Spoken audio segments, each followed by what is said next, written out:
I wish someone would have told me this 30 years ago when I started in the nightlife industry. My God, the things I would have done different. Not just kidding. I'd still do everything the same because that's what happened. That's what it was. It was a different time. The good news is that if you are someone who's getting into the nightlife industry now, you have the benefits of hearing from people like us who've been around, have been there, done that, right? And it's beautiful because you can learn from our mistakes. And as nightlife, evolves, you can adapt and you can do your own thing. So let's start at what people actually think. I'm always it's crazy like how many people come to me and say stuff like I wish I had your job. Like it's so beautiful, it's amazing.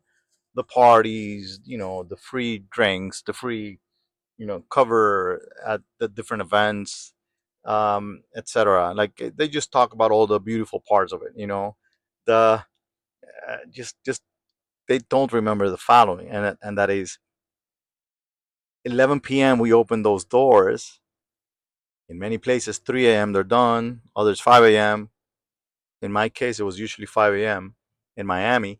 But throughout those hours, let's say there was always those 3 hour peaks, where most of that fun was happening. And throughout those hours that the peak was happening, you were also working. People tend to forget that, no? At the beginning of it, yes, it's a lot of fun. You can't take that away. At the beginning of it is fun. Um, I would say the first 10 years for me, I started earlier. I started at 17. Um, the first 10 years were fun in a sense of I was enjoying that side of the. Anyway, I'm definitely not a professional at recording this video. I just did a whole 25-minute video talking to you guys about this subject, and phone said did not have space. I had to not start over, or a small part of it was there still. Anyway, I'll keep on going. So I was saying that at the beginning, the first 10 years, I enjoyed it. And I don't want that to be confusing. I enjoyed the industry the whole time. I still do, but it's been different aspects of it, different moments. The first 10 years, I guess, I was more into the party itself. I was a part of that party as a promoter. You are in it, you are a part of it, you are the center of attention, you are having fun, having drinks, shots, blah, blah, blah, sharing, with different crowds in different areas, the venues, etc. It's just a lot of fun. And it, again, different time. I started at 17. So again, till I was probably 27, 28. Yeah, because I opened my first venue around 29, 30. So at that time, things started to change, and I was more focused on the back of the house. But it didn't change. The whole time, there was more work to be done as I was at this event. So people are always looking at the party. They're thinking, it's this is so much fun, but there's so much that behind it, that goes on behind it to get it done. And if you want to be successful, you're definitely going to be working a lot of the time. Now you're working while everybody else is celebrating, which makes me remember of a lot of these things: birthdays, weddings, trips, pool parties. Definitely on Sundays. There was a For me, Sundays was very depressing for some reason. It was just, again, what when I was not in a relationship, my Sundays, a lot of the time, I'd find myself very, very lonely. I don't know, just the fact that you are imagine yourself at a party with, for me it was 1,000 people, usually on a Saturday night, which is your biggest night normally, right? You're a good promoter, you should have a big Saturday night. Imagine yourself after being around 1,000 people where you at least know half of them, and the other half want to know you, because or at least want to have access to you. um you feel elevated, that the energy is amazing.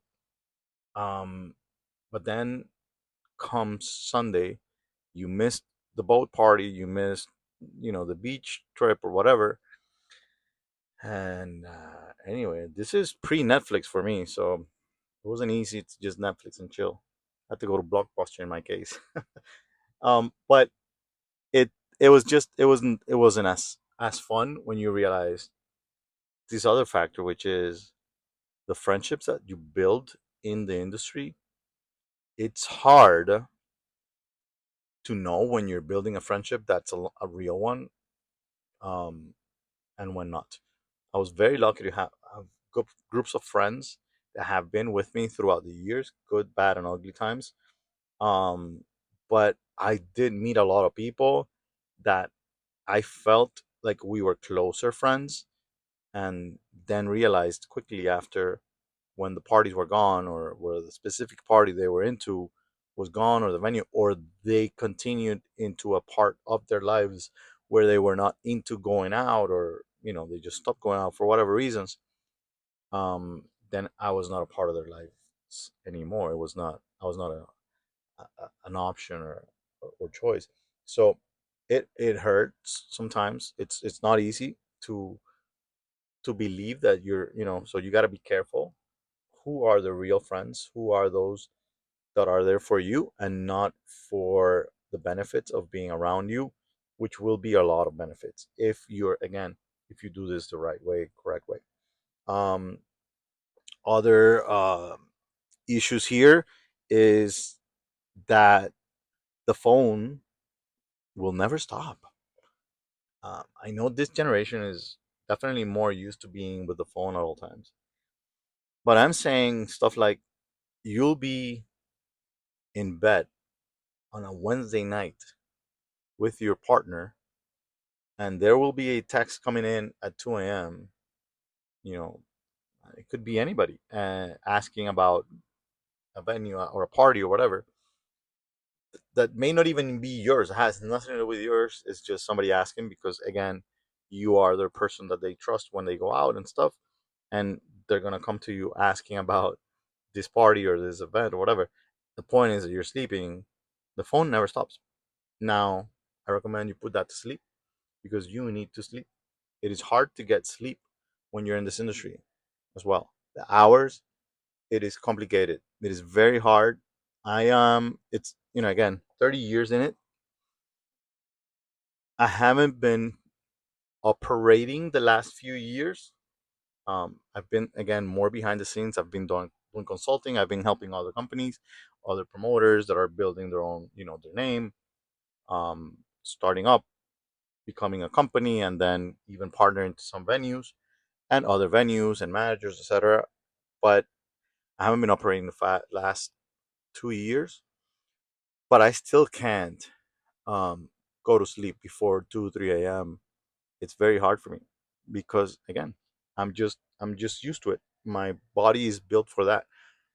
And I got kids, so I gotta be up for those kids to take them to school. I gotta be up for those kids on the weekends, and which is one of the reasons that I just don't feel like I should be operating anymore. But I do enjoy it once in a while. Now there's also the stress, especially if you are on the promoter side.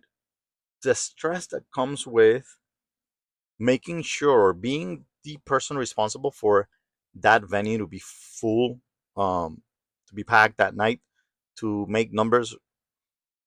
You won't only be dealing with the owners or managers in that case who will be pushing you to make sure the party is full, but it's everybody. Besides the fact that you have to care about, are you going to make money, because if it's a flop, you may even lose money in some cases, depending on the deals you got. But if you have a party and it goes bad, you're gonna have the bartenders, you're gonna have the serve, you're gonna have everybody on you.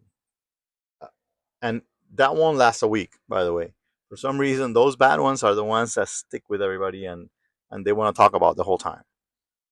They won't remember the great weekend before, when those bad ones come. So make sure you have more good ones, and you'll be okay. Now, what are other things right here?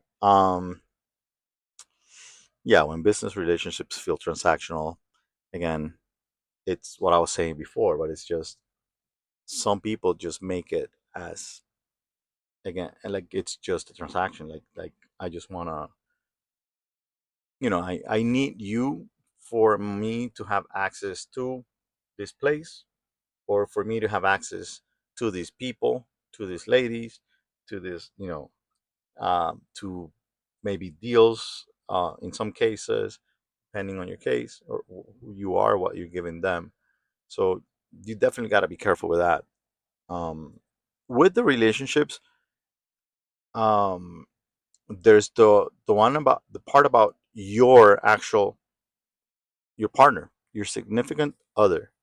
It is hard in this industry, and I have seen a lot of people do well with dating others that are also in the industry, because again they understand it. I recommend that at some point in time, at the beginning, I guess. uh, Now when you're finding your significant other, that's not advice that I give. But with mine, whom I've been with for over 15 years, I am happily married with 3 kids. She actually worked with me for the first 2 years, and that helped a lot. That helped a lot because she ended up understanding the stuff that wasn't easy for her to understand. As, why are you always around the girls? Why are you always um, flirting? It was, I guess it's part of the job. Again, the flirting part is, you gotta appear available and not be. It's kind of something that we also um, told our staff all the time.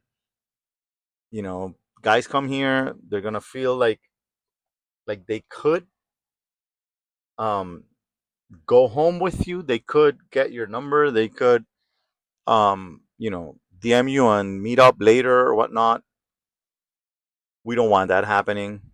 We got to make sure that that doesn't happen. And ideally, that's the case when you're promoting, when you're marketing, when you own a venue. Um, Again, especially if you are in a relationship, gotta be loyal.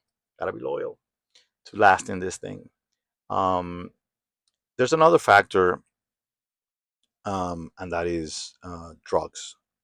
There's a lot of access to drugs.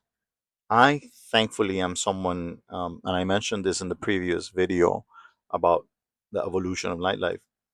I never did any drugs. I was always stayed away from it. There was a past, I guess, a family thing that took me in that direction and made me push it away. I never smoked a cigarette even. Um, I definitely drank a lot. It was my no, I wouldn't call it an addiction, but I definitely drank a lot, uh, socially. I haven't drank in over 3 years now, and by the way, I feel great now. I stayed away from anybody who was into those things. Anyone who was into drugs, um, I made sure I did not partner with those people. I made sure I did not work with those people. And if anybody was into any of those things and they were working with me, they made sure I did not find out, because it was just a deal breaker for me. Honestly, I think that is part of what made me last so long, and be able to enjoy this career, in a different way than many others. And by the way, I there are people on both sides, that I respect in the industry. Some that have fallen to it, and some that have stayed away from it. I respect them both as professionals in the industry, and they've been able to deal with that, in their own way, where it didn't affect the business. Which, that to me is, I guess, the most important part, right? Like, if you have something that you enjoy, or it's an issue or whatever, take it out. So take it somewhere else. But you definitely have to understand that if you're coming into this industry, that is something that you're going to have access to, and you should try to avoid it as much as possible. All right. So yeah, protecting your health, protecting your family, um, and your identity. Um, you know, don't. I'm trying to think of the word, but the ego sometimes just for promoters and some venue owners, it gets really bad. I don't know what's the deal. I think I was able to control it most of the time. I believe I may have had some issues with ego, probably, yeah. Again, more being immature than a bad promoter at that time, or marketer, or whatever, or venue owner.